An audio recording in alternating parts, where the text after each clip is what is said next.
It was just another quiet evening in the neighborhood. The crickets sang their usual lullaby outside, and most of the houses on the block were already dark, tucked in for the night. But in the small, second-floor bedroom at the end of Maple Street, a 71-year-old man was drifting into what seemed like a peaceful sleep. His name was Harold. He was a father. A grandfather. A man who laughed often, walked every morning, and still did crosswords without using a pencil. His doctor said his blood pressure was manageable. His heart, strong for his age. By all accounts, Harold was doing just fine, but by sunrise, Harold was gone, no signs of struggle. No cries for help. Just silence. A silence that would shake his family to the core. How could a man who seemed so alive one day be gone the next? The paramedics couldn't find anything obvious. No fall. No heart attack. No evidence of foul play. Natural causes, they said. But something about that answer felt incomplete. His wife, Eleanor, refused to believe it. He was smiling when we said goodnight. He wasn't sick. He was fine. Was he? Or was there something silently at work, something invisible, yet lethal? You see, death in old age rarely knocks loudly, it whispers, and sometimes, it doesn't even whisper, it waits in habits, in the quiet, nightly rituals we barely think about, in the things we dismiss as normal. Simply because we've always done them that way. What if I told you that Harold's death wasn't entirely random, that hidden in the hours before he closed his eyes for the last time were 4 bedtime mistakes, silent, common, and shockingly dangerous? Especially after age 70, you might think, not me. I'm careful. But so was Harold, and so are thousands of others who never wake up the next morning. In this video, we're going to uncover the 4 bedtime habits that could silently drain the life out of you, or someone you love, without warning. But this isn't just a checklist, this is a wake-up call, because after 70, sleep is no longer just rest, it's a nightly test of balance, between what the body can still handle and what it no longer forgives. And the truth is, most people don't die in their sleep by accident, they die because of habits no one warned them about. So tonight, we start with Harold, but by the end, we're talking about you, because if you're over 70, or love someone who is, this story may be the most important one you hear all year. Let's begin. Harold's autopsy didn't show anything alarming. His heart didn't burst. His brain didn't bleed, but tucked within the medical report was a single line: high postprandial blood pressure. In plain English, his blood pressure spiked after dinner, and it never came back down. That night, Eleanor had made Harold his favorite, braised short ribs. Mashed potatoes soaked in butter. A slice of pie, just a small one, of course. Eat, love, she said, you need your strength. But what they didn't realize was this: that very meal, that tender expression of love, was silently overworking his aging heart, flooding his system with fats, salts, and sugars that his 71-year-old body could no longer process the way it used to. You see, after 70, your metabolism slows down dramatically, your digestion weakens, and your arteries, they stiffen, like dry riverbeds that once flowed freely but now resist every surge of blood. When you eat a heavy dinner late at night, your body doesn't rest, it wrestles, the heart pumps harder, the liver works overtime, the stomach groans silently under the weight, and when you finally lie down, that pressure, the digestive chaos, the elevated blood sugar, the sudden salt spike, it follows you into your sleep. It presses down on your chest like an invisible hand, sometimes, just enough to stop your heart. This is not a scare tactic. It's medical reality. Studies have shown that eating a large, high-fat dinner late in the evening increases the risk of nocturnal heart attacks and strokes by over 50%, and yet, most seniors still eat their largest meal at night. Why? Because old habits die hard, because dinner is the only time the house is full, because food is comfort, and comfort, in old age, feels sacred. But ask yourself, is the comfort of a heavy plate worth the risk of never waking up?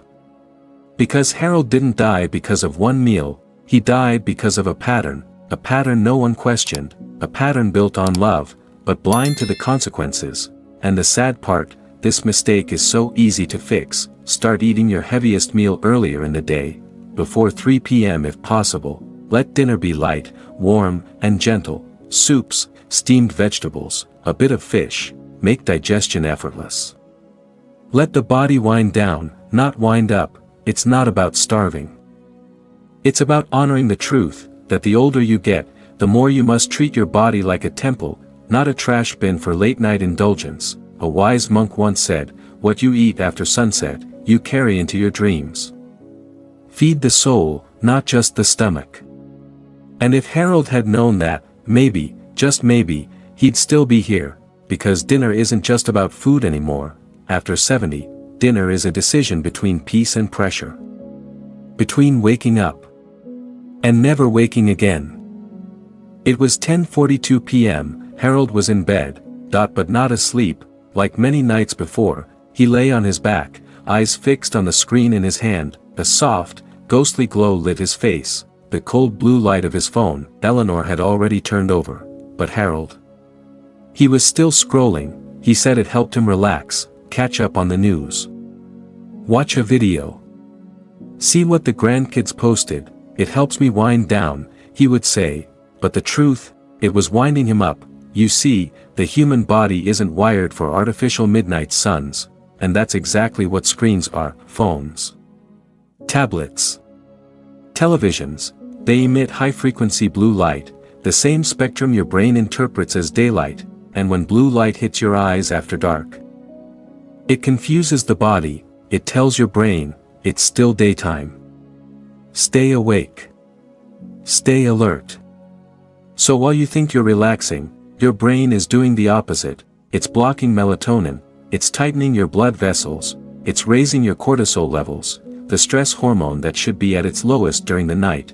Harvard Medical School found that just 2 hours of blue light exposure before bed reduces melatonin production by up to 22%, delays REM sleep, and increases nighttime heart rate. Now imagine what that does to a 70-year-old heart, a heart that's already tired, already worn, already desperate for real rest. And here's the tragic irony: Harold thought he was relaxing. But the phone in his hand was keeping his brain in a state of silent fight or flight. No wonder he woke up groggy some mornings.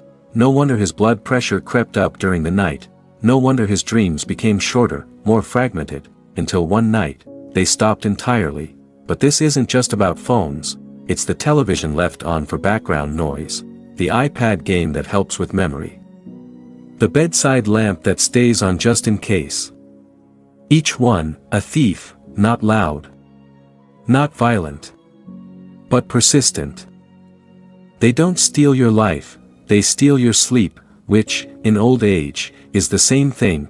Aging is a process of refinement, and sleep is when that refinement happens. It's when the brain clears toxins, when the heart resets its rhythm, when blood vessels repair, when the soul, quite literally, returns home for healing. But with blue light flooding your senses, that healing is blocked, that return delayed, and the damage quiet. But compounding. Let me ask you a simple question: when was the last time you closed your eyes in total darkness, without a screen near your pillow? If the answer is "I can't remember," that's a problem, because after 70, sleep is medicine. And you're letting technology poison your prescription. No screens 90 minutes before bed. That's right, cut off the light, and let the mind dim naturally. Use amber or red light night bulbs if necessary. Place your phone outside the bedroom, not beside your pillow. Use a physical alarm clock instead of one that glows and buzzes. Practice what Harold never did: a screenless wind-down ritual, a warm foot soak, light reading, soft breathing. Let night be night again. Let your body remember darkness. Let your soul settle. Instead of scroll, an old Japanese proverb says, "The evening knows what the morning never suspects." And in Harold's case, his evening routine, harmless as it seemed, was planting seeds of destruction his morning would never see. Because after 70, sleep isn't just sleep, it's a negotiation with death, and every glowing screen in your hand is a voice on the other side saying, stay with us. Stay distracted. Don't rest, but you must rest, you must reclaim silence, you must walk toward the dark. Not in fear, but in peace. At Harold's funeral, the priest said something strange, he passed peacefully in his sleep.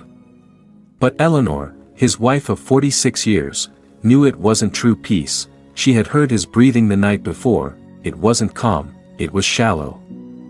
Uneven. Labored, she had whispered, "Are you all right?"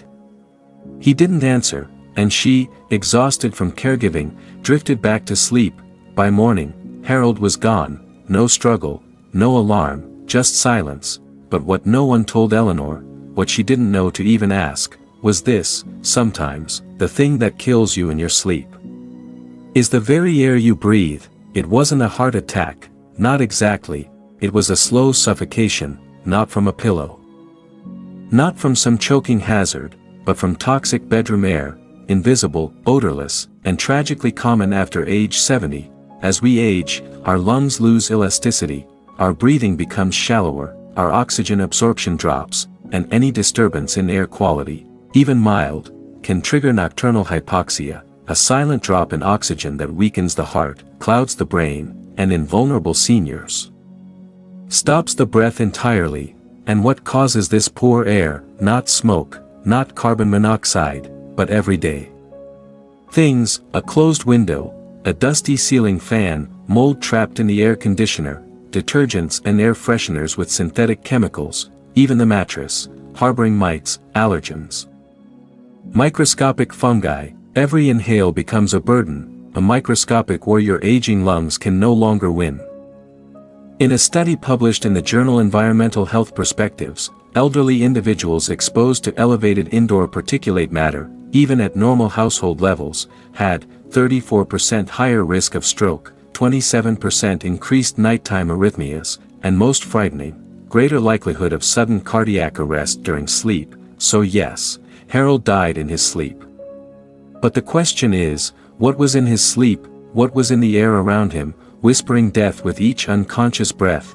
And here's the philosophical part: in youth, we fear violence; in old age, it is stillness that becomes dangerous, not what we fight, but what we ignore. Eleanor would later discover that their HVAC system hadn't been cleaned in years. That mold spores had built up in the filters, that the lavender spray she used on the pillow, thinking it helped with sleep, was synthetic and full of VOCs, and that Harold had been breathing poison for months. What can you do? 1. Ventilate your room. Open windows for at least 15 minutes daily, even in winter. 2. Use an air purifier with HEPA and activated carbon filters, especially in urban or humid areas. 3. Avoid synthetic fragrances. No plug-ins. No chemical sprays. Use natural oils with caution. 4. Clean AC filters every 2 to 3 months. 5. Invest in hypoallergenic bedding, especially if you have pets or live in damp climates. 6. Keep plants like snake plant or peace lily near your window. They oxygenate at night, and most important of all, don't assume the air is safe just because it's invisible. The air we breathe is the closest thing to the divine, but as we age, even that divine gift must be treated with wisdom and care. There's a story from the East. An old monk once told his student, "Your last breath was decided by everyone before it. Guard them well." Harold's last breath didn't have to be that one. It could have been surrounded by clean, crisp air, a gentle inhale, a peaceful exhale, a sacred rhythm, but instead, his lungs drowned silently in a room full of forgotten dust. So tonight, as you lie in bed, ask yourself, what am I really breathing in? Because after 70, it's not just how long you sleep, it's how deeply your body rests. And how safely it breathes. Every evening around 8:15 p.m., Harold would say the same thing to Eleanor: "I think I'll head to bed early. I'm just tired today." It sounded harmless, even reasonable. After all, he was 71, wasn't it normal to feel tired at that age? But it wasn't just today, it had been every day, for weeks, months, even years. and Eleanor, like most loving spouses, didn't press him. She let him rest, she brought him tea, she turned the volume down on the TV, but deep down, something felt off. I'm just tired. Such a small phrase, so ordinary, so human, yet behind it, 1,000 dangers hide. You see, fatigue in old age is not always just tiredness. It can be the body's final form of quiet protest. It's not yelling, it's surrendering, and the greatest mistake, we ignore it, we normalize it, we dismiss it with the most dangerous sentence in senior life, I guess I'm just getting older.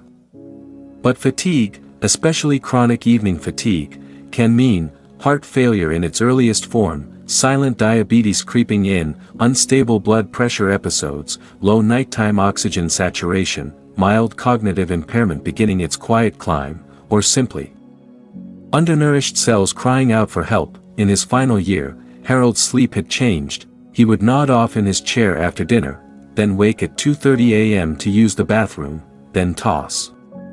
Then turn. Then sigh, then rise at 6 a.m. exhausted. Only to say, I guess I didn't sleep well again. Maybe I'm just tired.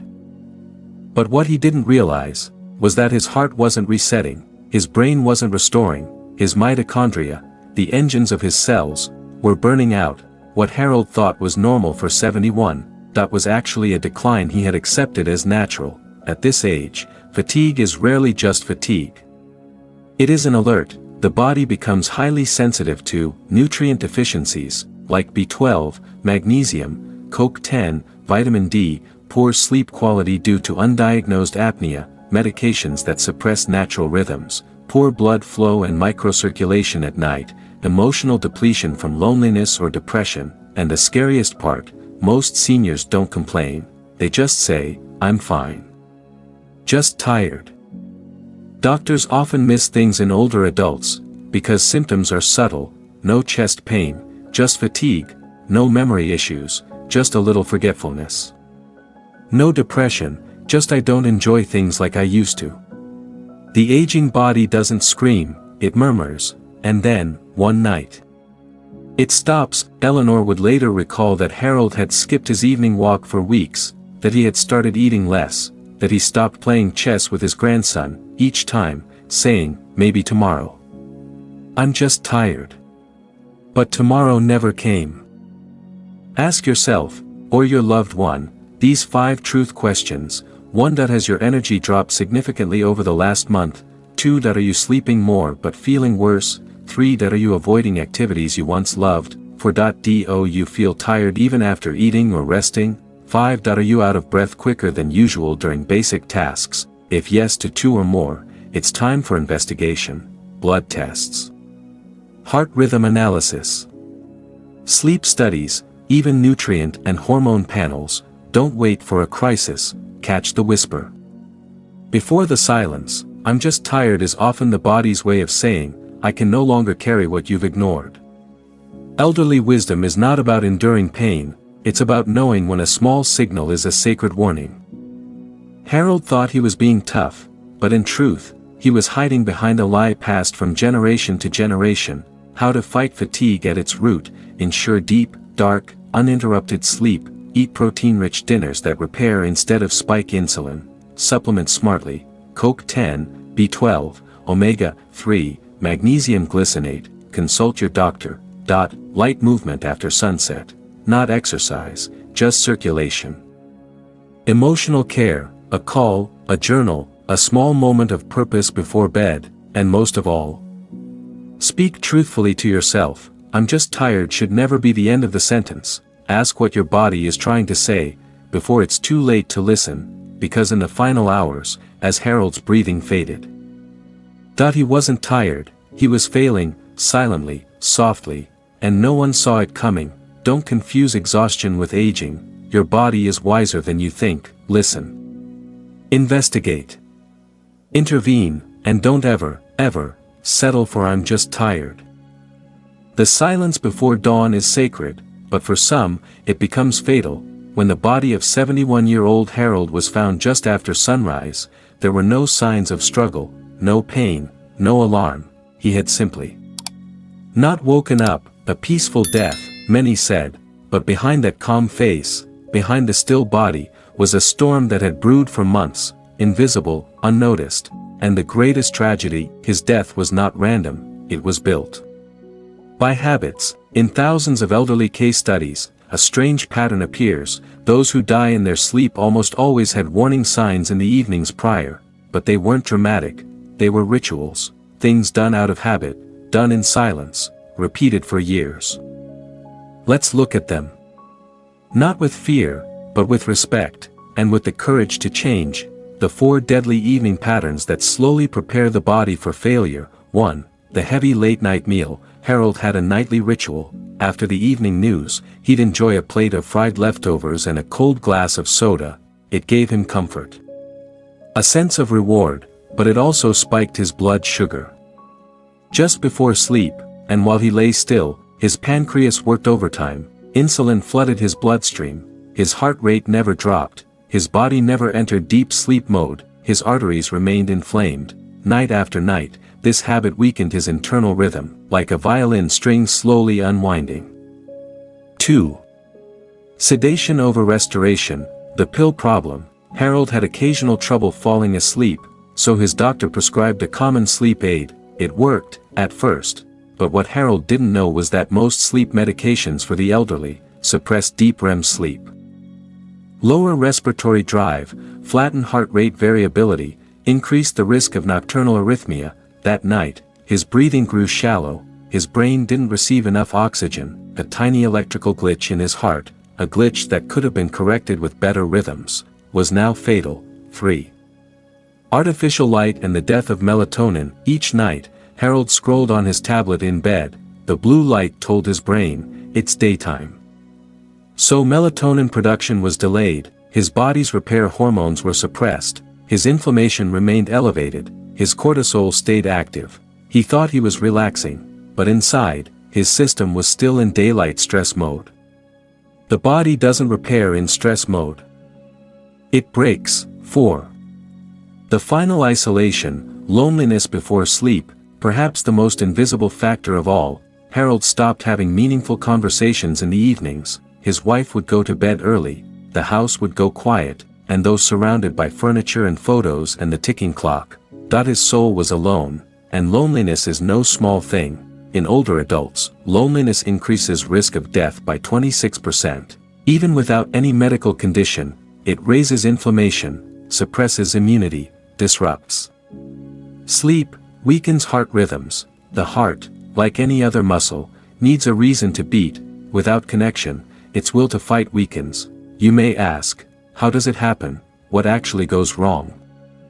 Here is what we now know from research and autopsies. Between 2 a.m. and 5 a.m., the body hits its most vulnerable point, blood pressure drops to its lowest, core temperature cools, heart rate slows. If the heart is already weak, the brain is poorly oxygenated, the lungs have undetected fluid buildup, or there's electrical instability in the heart's rhythm, then a silent cardiac event or apnea-induced oxygen crash can occur. There's no pain, no gasping, just a slow fade. It doesn't feel like death, it feels like drifting off, but you don't come back. It wasn't a miracle drug, it wasn't high-tech intervention, it was habit correction. 7 changes that could have shifted his destiny: a light, early dinner with greens, lean protein, and no sugar, 30-minute evening walks instead of screens, no sleep medications, but instead, magnesium and a calming herbal tea, a dark, cool bedroom, free from electronics, consistent sleep time, respecting circadian rhythms, connection before bed, a call, prayer, journaling, or shared moment, annual heart checkups, especially focusing on arrhythmia and sleep apnea. Harold's death was peaceful, yes, but it was not inevitable. It was crafted, quietly, slowly, by choices, by things done in the final 2 hours before sleep. By rituals we assume are harmless, by stories we tell ourselves, I've always done it this way. It's not a big deal. At least I'm getting some sleep. But what if the hour between 9 p.m. and 10 p.m. was actually the most important hour of your life, not just a bridge to sleep? But the hour that decides whether you wake up tomorrow. Evening habits are not passive. They're surgical. They either stitch your body together, or slowly sever its threads. The question is not whether you'll sleep tonight, the question is, will you truly rest, or will you slowly fall, and will your morning be a rebirth, or a goodbye? As we reach the final chapter of this journey, we stand at the crossroads of reflection and action. You've seen the dangers that lie quietly within your evening hours, those seemingly benign rituals that may, over time, chip away at your health. But now, we move beyond the darkness of habits that harm. The goal is clear, to build a night routine that not only allows you to sleep but strengthens your body, rejuvenates your soul, and connects you to those around you, a routine that is grounded in wisdom and science, designed to help you live fully and wake up each morning with vitality. It's time to embrace the peaceful path forward, a nightly practice that aligns your body, mind, and spirit for the long term. Before you drift off to sleep tonight, ask yourself, do I go to bed with intention, or out of habit? Am I preparing my body for peace, or for struggle? Do I actively restore my soul through connection, or do I isolate myself in my final hours? The night can be a time of restoration, or a time of destruction. It depends on the habits you build now. Here's how you can craft an evening that promotes longevity, peace, and strength. The 7 pillars of a powerful night routine for seniors. 1. A light dinner, 2 to 3 hours before bed. Eating a large meal before sleep puts your body in work mode. Digestion steals precious energy from other essential processes. Opt for a lighter, nutritious dinner rich in vegetables, lean proteins, and healthy fats. Try to finish your meal at least 2 hours before sleep. This will give your body time to digest, allowing for deeper, restorative sleep. 2. A calming evening walk or stretching routine. Physical activity is essential, but so is the nature of that activity. A gentle walk or a series of stretching exercises can help lower your heart rate, calm your nervous system, and release physical tension. Movement before bed encourages muscle repair, improves circulation, and ensures that your body is ready for deep sleep. Avoid vigorous exercise, as it can activate your stress response and keep you awake longer. 3. Turning off screens and embracing darkness. The blue light emitted by phones, tablets, and TVs interferes with the production of melatonin, your natural sleep hormone. Make it a rule, an hour before bed, turn off all screens. Create a peaceful environment by dimming the lights and avoiding bright artificial lighting. Sleep in a dark room, as darkness signals your body that it's time to wind down. 4. A moment of reflection and gratitude. As you prepare to close your eyes, take a few minutes to reflect on your day. Think of at least 3 things you are grateful for, no matter how small. This habit of gratitude rewires your brain, reducing stress and encouraging a sense of peace. Reflect on the positive, and let go of any lingering worries. You'll sleep better knowing you are at peace with your thoughts. 5. Mindful breathing or meditation. Incorporate a few minutes of mindful breathing or meditation into your routine. By focusing on your breath, you activate your parasympathetic nervous system, the part of the nervous system that calms you down and prepares you for rest. Try simple techniques, such as inhaling for 4 counts, holding for 4, and exhaling for 6. This will lower your heart rate, decrease blood pressure, and create the ideal environment for deep, restorative sleep. 6. Connect with loved ones or engage in quiet reflection, whether it's a quick phone call with a family member, a moment of bonding with a partner, or reflecting on the joy in your life. Connection is key. Isolation is a silent killer, so make time to be present with those you love, or engage in a personal practice that brings you peace. It's not just about the physical act of rest, it's about healing your emotional state before sleep. 7. Create a restful sleep environment. Make your bedroom a sanctuary of peace. This means comfortable bedding, a cool temperature, and minimal noise. Consider using calming scents, like lavender or chamomile, through essential oils or a pillow spray, and most importantly, ensure your mattress and pillows support your body well. This is crucial for maintaining healthy posture and avoiding aches. Your night routine is a gift. It's an act of self-care, rooted in wisdom, that will allow you to wake up each morning with vitality. More than just a matter of physical health, your nightly habits touch every part of your being. It's in these final hours of the day where we reclaim control over our well-being. It's where we choose not only to rest but to renew. And, ultimately, it's where we write the story of how we age, with strength, connection, and grace. So, as you prepare to close your eyes tonight, think of Harold's story. He didn't have the chance to change his habits, but you do. Every small change in your evening routine is a step toward a future that's full of life, a future where your body and mind are equipped for the long road ahead. Make it your mission to create a ritual of restoration tonight, and if this journey has inspired you, please subscribe, like, and comment below. Share your thoughts and your own evening rituals. Let's keep this conversation alive and continue helping each other live with wisdom, strength, and vitality. Thank you for joining me on this transformative journey. Don't forget to hit the notification bell so you don't miss out on more life-changing wisdom that could make a difference in your health and your life. Stay strong, stay connected, and rest well. Your peaceful night awaits.